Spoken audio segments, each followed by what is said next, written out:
হয়েছে? Let's go. এবার দেখো অবজারভেশন। অবজারভেশন মানে হচ্ছে কি মানে কি লক্ষ্য করলাম আমরা। অবজারভেশন মানে কি লক্ষ্য করলাম। দেখো water droplets start appearing on the outer surface of the tumbler, অর্থাৎ ওয়াটার ড্রপলেটস, এই ওয়াটার ড্রপলেটস কি হবে, পানির বাইরে পরিধির দিকে কি হবে, যে দেখা যাবে, অ্যাপিয়ার হবে। ওয়াটার ওয়াটার ওয়াটার ড্রপলেটস দেখা যাবে, কি হবে না, ওয়াটার ড্রপলেটস দেখা যাবে।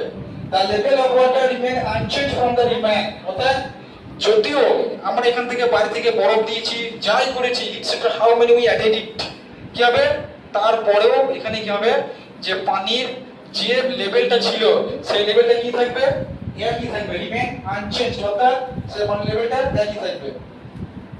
The reading on the digital weighting balance slightly increase with each measurement taken, কি হবে, the reading on the digital weighting balance with digital weighting balance slightly মানে খুব হালকা থেকে একটু করে পরিমাণ বৃদ্ধি পাবে।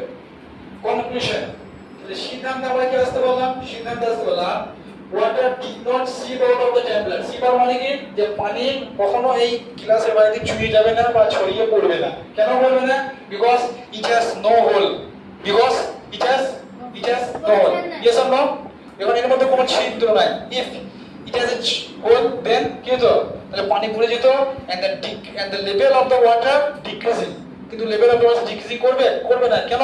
because it has no hole। You understand what I'm saying now? Everybody clear? Everybody clear?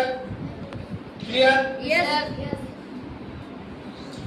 Water vapor from the air come in contact with the cold surface of the glass tumbler.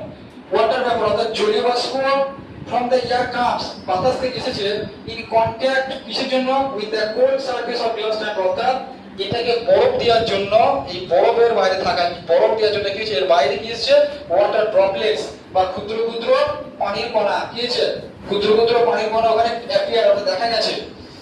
These droplets add weight to the tumbler, এবং এটা কি করেছে, এই ড্রপলেটটা টাম্বলারের ওজনটাকে একটু বাড়িয়ে দিয়েছে, causing the reading in the balance to increase, এবং এর ফলে কি হয়েছে, যে পরিমাণটা করেছিলাম সেই পরিমাণটা কি বেড়ে গেছে। তাহলে কিসের জন্য হলো, ওয়াটার ড্রপলেটস।